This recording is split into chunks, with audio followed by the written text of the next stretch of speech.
On this episode of Across All Borders Through Northern Europe on Rails, 2 days in Stavanger, Norwegian Petroleum Museum, Gamle, Stavanger, Sverd. On the 16th of August 2020, I departed Kristiansand by train.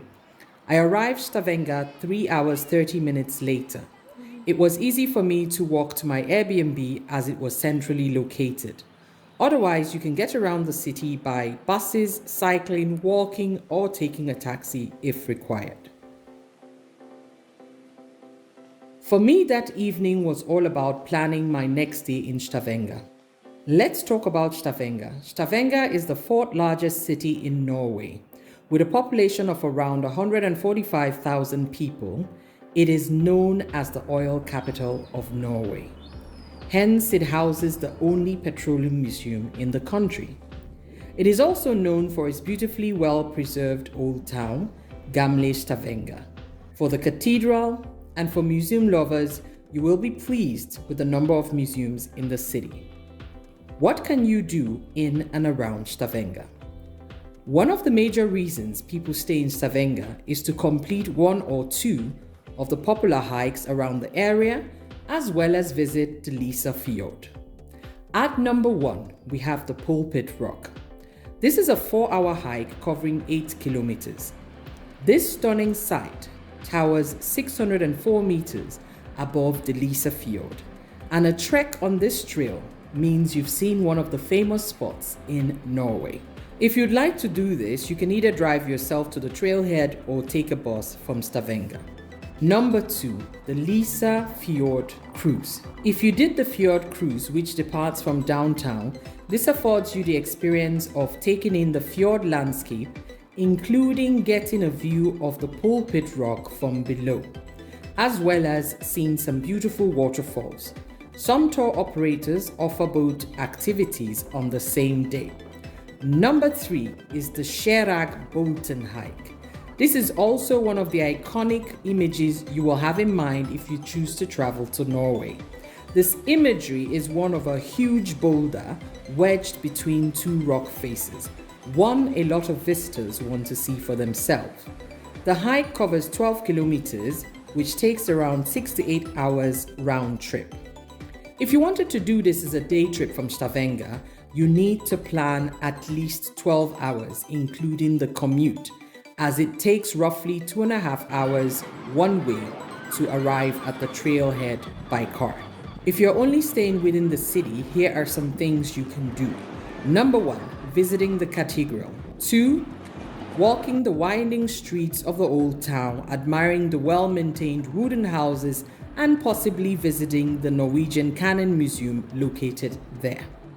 Around the Harbour Area, you will find other museums such as the Maritime Museum, the Viking House, the Petroleum Museum, which I visited, and I recommend you do this as it allows you get an insight of the oil industry in Norway, how it has impacted the people, the economy, and what they do with the funds they generate from oil production. There's also the Archaeological Museum and the Art Museum that you can visit. Around the center, you can also walk up the Fargegaten Tower, which affords you a beautiful view of the city. And when you're done, you can walk through the colored streets, visiting any of the cafes and restaurants for a quick coffee or a bite.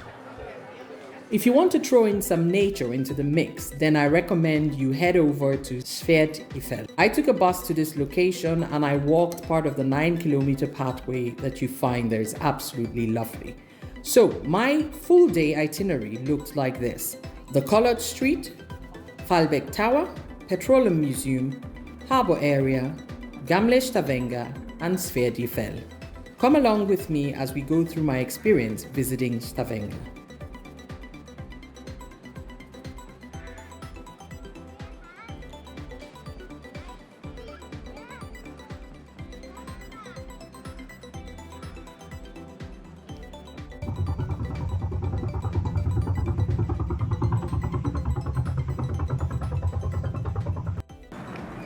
So I wasn't sure if this museum was really worth it, because I'm not crazy about technical stuff that much, but it really has quite a lot of interesting things. But I think for me, the most special is this view. Like, this is beautiful. Like, I'm so happy I did end up going to this museum. So if for nothing else, just to get this amazing view and other things you can do here, do check out this museum when you're here.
I actually don't know what's on top here, but it looks cool, so I'm gonna find out.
So I didn't take the ferry because I had to get up at probably 6 in the morning to get the ferry.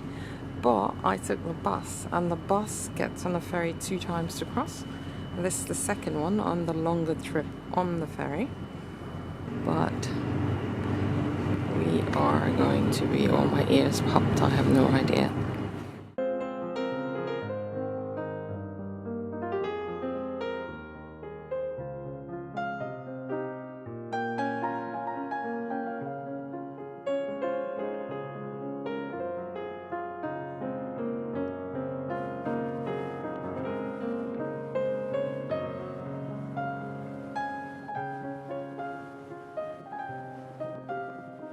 It is important you decide how you want to continue the onward journey from Stavanger. There are several options. I chose the bus. The bus ride also includes 2 ferry transfers that affords you the opportunity of enjoying amazing landscapes along the way.